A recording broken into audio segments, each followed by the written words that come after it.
V roce 2026 je tou absolutně nejhorší věcí, kterou může člověk udělat při zadávání úkolu pokročilé umělé inteligenci, říct jí větu přemýšlej krok za krokem. Já, to zní úplně šíleně, že? No, je to naprosto neuvěřitelné. Ještě před pár lety to přitom byl prostě svatý grál celého oboru, ne? Byla to ta magická věta, která zaručovala lepší výsledky a snad každý ji přidával na konec svého promptu. Přesně. Každý tutoriál na internetu ti řekl, ať tam tenhle chain of thought, ten řetězec myšlenek, prostě nacpeš. Přesně tak. Dnes to ale analytické schopnosti těch úplně nejchytřejších modelů na trhu paradoxně sráží dolů a aktivně to poškozuje jejich IQ. A to je jen jeden z mnoha naprosto šokujících obratů, které se v tomhle odvětví právě teď odehrávají. Vítám u naší dnešní detailní analýzy. Budeme se bavit o tom, jak se z prompt engineeringu stala tvrdá, nemilosrdná disciplína. Jo, ten paradox s tím přemýšlením krok za krokem vlastně dokonale ilustruje, jak moc se ten ekosystém za poslední dobu proměnil. Z takového toho dřívějšího hraní se slovy a spoléhání na nějaká zaříkávadla se prostě stala tvrdá, nekompromisní inženýrská práce. Ta křivka vývoje nabrala takové tempo, že postupy, které byly standardem před pár měsíci, jsou dnes v produkčním prostředí vysloveně nebezpečné. A o tom přesně dnešní ponor dodat je. Opíráme se o stohy aktuálních výzkumů a reportů přímo od architektonických týmů společností jako Anthropic, OpenAI, je tam Lakera AI a IBM. Cílem je rozebrat ten obrovský posun a tak nějak oddělit reálnou praxi od překonaných mýtů. Přesně tak. Chceme to zasadit do kontextu toho, jak se dnes skutečně staví ty robustní AI systémy. No a začít musíme událostí z února 2026, kdy Andrej Karpathy, což je jméno, které v oboru rezonuje hlavně díky jeho působení v Tesle a OpenAI, tak on veřejně ohlásil definitivní konec éry takzvaného vibe codingu. Jo, vibe coding.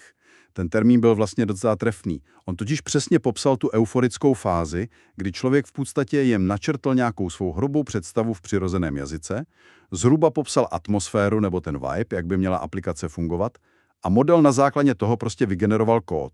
Jakože na prototypování to bylo úplně fantastické, ne? No jasně, na to bylo skvělé, ale jakmile se tyhle systémy začaly překlápat do ostrého, nějakého kritického biznisu, narazilo to na tvrdou zeď.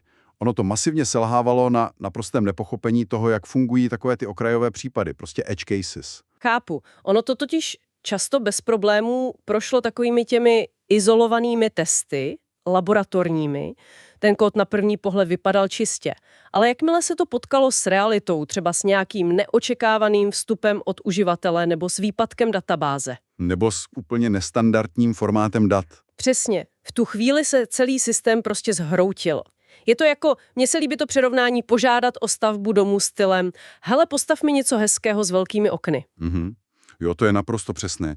Výsledek může na první pohled vypadat skvěle, ale protože chyběla statická zkouška a nějaké přesné plány vodoinstalace, při první silnější bouřce to celé spadne na hlavu. A to je důvod, proč ten obor podle našich zdrojů tak masivně přešel k tomu, čemu se dnes říká agentní inženýrství. Umělá inteligence už tady nevystupuje jako nějaký jeden osamocený kreativní stavitel, který si dělá, co ho napadne. Ani náhodou. Funguje spíše jako obrovská armáda úzce specializovaných dělníků a strojů. Lidé se z role těch, co míchají beton, posunuli do role hlavních architektů a stavebních dozorů. V praxi to znamená nástup takzvaných agent control planes. Počkej, to musíme vysvětlit. To už asi nejsou taková ta obyčejná četovací okénka, do kterých jsme byli zvyklí psát, že? Ne, vůbec. To jsou obrovské řídící panely. Prostě se zadá komplexní architektonický cíl a ten systém si ho rozpadne. Jeden AI agent analyzuje bezpečnost, druhý navrhuje databázové schéma, třetí reálně píše infrastrukturu. A čtvrtý do toho rovnou generuje agresivní testy a snaží se práci toho třetího rozbít? Jasně. A tohle všechno se děje paralelně. Je to naprostý orchestr. A Gartner k tomu vydal čísla, která mě osobně fakt ohromila. Predikce říkají, že do konce roku 2026 poběží 40% všech firemních aplikací právě s integrovanými autonomními agenty. 40%. Přitom ještě před rokem to bylo zhruba 5%. To přece není postupný růst, to je naprostá exploze. Je to šílené tempo. Ale dává to smysl, když se podíváš na nástroje, jako je třeba Code od Entropiku. V benchmarku SW je Bench Verified, což mimochodem není benchmark, co měří nějaké umělé hádanky, ale schopnost řešit fakt reálné složité chyby v produkčním softwaru, tak tam dosahuje úspěšnosti přes 70%. 70,6, abychom byli přesní. To znamená, že 7 z 10 reálných problémů v kódu vyřeší ten agent úplně sám. Ta úroveň autonomie je fascinující, ale nesmíme zapomínat na to technické podhoubí, které to vůbec umožňuje. Zkus si představit, že aby mohl agent takhle suverénně opravovat firemní systémy, musí naprosto dokonale chápat kontext té dané společnosti. No jasně, historii repozitářů, předpisy. Přesně. Musí znát její historii, databáze, interní komunikaci. A to nás přivádí k jednomu z největších technologických zlomů letošního března. A to je kolaps starých reg architektur. Tady přiznávám, že mě ten vývoj upřímně zaskočil. Protože ještě před chvílí byl RAG, tedy Retrieval Augmented Generation, prostě naprostým a nedotknutelným standardem. Když chtěla firma využít svá interní data, musela celý svůj archiv pracně rozsekat na tisíce drobných fragmentů, ty složitě převést do vektorových databází. Byla to neskutečná práce na údržbu. Hrozná práce, no. A když se pak systém potřeboval rozhodnout, musel v té databázi nejprve nějak matematicky vyhledat pár nejpodobnějších odstavců a ty předložit modelu k analýze. Bylo to, prostě neustálé, výpočetně nesmírně drahé žonglování s útržky informací. Jenže to byla nutnost, protože paměť jediších modelů, to kontextové okno, byla extrémně omezená. Ale díky nástupu těch masivních kontextových oken se tahle bariéra úplně rozpadla. Dnes mají ty modely tak obrovskou kapacitu operační paměti, že firmy mohou vzít prostě úplně celý svůj softwarový repozitář, finanční zprávy za poslední 3 roky, všechny záznamy ze Slacku. A prostě to tam nahrát naraz. Všechno naraz. Přímo do paměti, ještě předtím, než se vůbec dá ten první úkol. Najednou ti úplně odpadá nutnost udržovat nějakou složitou vyhledávací RAG infrastrukturu. Dobře. Ale hele, tady mi bliká obrovská červená kontrolka. Když nahrajeme 10 let firemní historie a miliony řádků kódu do paměti modelu naráz, tak neutopí se v tom ten systém náhodou. Vždyť obrovské kontextové okno musí logicky znamenat mnohem sofistikovanější a těžko odhalitelné halucinace. Jo, to je úplně logická obava. Protože ten model má k dispozici tolik informací, že si přece logicky začne spojovat věci, které spolu vůbec nesouvisí a vytvoří naprosto uvěřitelnou, ale fakticky úplně chybnou konstrukci, ne? Přesně to byl jeden z hlavních strachů všech vývojářů. A právě proto se stala naprosto klíčovou technikou metoda zvaná retrieval grounding. Zkusme si to představit jako vysokoškolskou zkoušku s otevřenou knihou. Jasně. Ale ten zkoušený student, což je v našem případě ten AI model, dostane do ruky propisku, která má v sobě zabudovaný fyzický zámek. Pokud ta konkrétní odpověď není explicitně a doslovně nalezena v těch poskytnutých materiálech, ta propiska se prostě zasekne a vůbec nezačne psát. Aha, takže grounding v architektuře promptu vlastně natvrdo definuje, že ten model prostě nesmí extrapolovat. Ani trochu. Pokud tu informaci ve svých datech nemá, má příkaz raději okamžitě selhat a vyhodit chybovou hlášku, než aby se vůbec pokoušel hádat nebo si vymýšlet. To je skvělý mechanismus. Prostě se mu fyzicky zablokuje kreativita tam, kde není žádoucí. A do toho nám podle zpráv z oboru navíc vstupuje ta multimodální revoluce. Tyhle modely už přece nečtou jen čistý text, že? Nevnímají naprosto komplexní vstupy. Dokážou analyzovat složitý architektonický nákres z obrázku, do toho poslouchat hodinový zvukový záznam se schůzky inženýrů a propojovat to rovnou s tou textovou dokumentací. A díky tomu takzvanému tool augmented promptingu mohou rovnou volat nějaká externí API rozhrání nebo spouštět zkušební kódy přímo ve svém vlastním prostředí. A s tím souvisí další obrovský trend, který se v těch zdrojích neustále opakuje, takzvaný adaptive prompting. Údajně ho do konce roku nasadí 70% firem. Ale roku na srdce, nezavání to trošku ztrátou kontroly? Zní to, jako by si ty stroje dělali, co chtějí. Ztrátou kontroly by to zavánilo jen v případě, kdyby tam chyběla přesně definovaná zpětná vazba. Jenže adaptive prompting znamená, že systém v reálném čase neustále hodnotí svůj vlastní výkon proti naprosto tvrdým metrikám.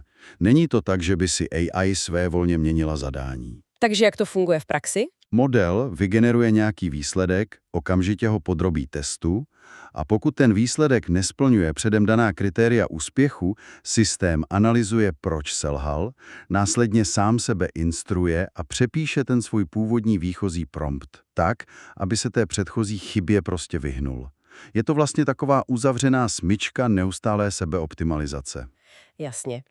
A tady se právě konečně dostáváme k tomu detailu, který jsme otevřeli hned v úplném úvodu. Pokud si systémy dokážou takhle adaptivně ladit své vlastní prompty a zpracovávají nekonečná množství dat, jak do toho má vlastně zasahovat člověk?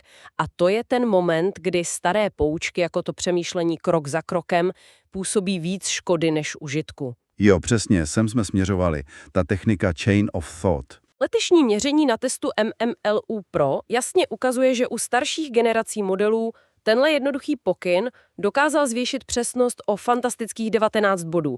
Doslova to ty systémy nutilo neuspěchat odpověď a hezky si vypsat postup. Jenže varování z aktuálních zpráv je úplně neúprosné, že? Je to tak. U těch nejnovějších modelů, jako je Claude Extended Thinking nebo ta nová série od OpenAI, případně Gemini Thinking Mode, se tahle technika musí absolutně striktně vynechat. A proč vlastně? Proč je to najednou problém? Důvodem je samotná interní architektura těchto nových modelů. Ony to jsou takzvaná reasoning systémy. Mají ten proces analytického přemýšlení a tvorby logických stromů zabudovaný nativně, přímo ve svém jádru.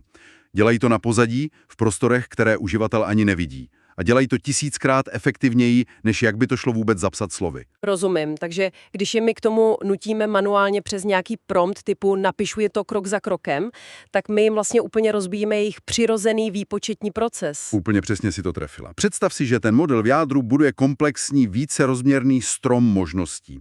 A my mu do toho zvenku vnutíme direktivní prompt, který ho nutí rozpisovat ten myšlenkový proces nějak lineárně do textu. Vznikl obrovský konflikt. Ten model prostě musí opustit tu svou vysoce optimalizovanou interní úvahu a místo toho plýtvat výpočetní kapacitou na to, aby nám to naservíroval v lidsky čitelné, ale technicky vlastně hrozně primitivní posloupnosti.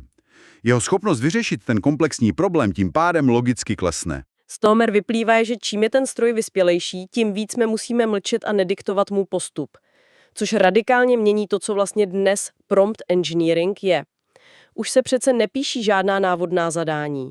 To, co dnes řídí obor, se jmenuje output contracts, neboli výstupní smlouvy. Jo, smlouvy s modelem. Zní to divně, ale je to tak.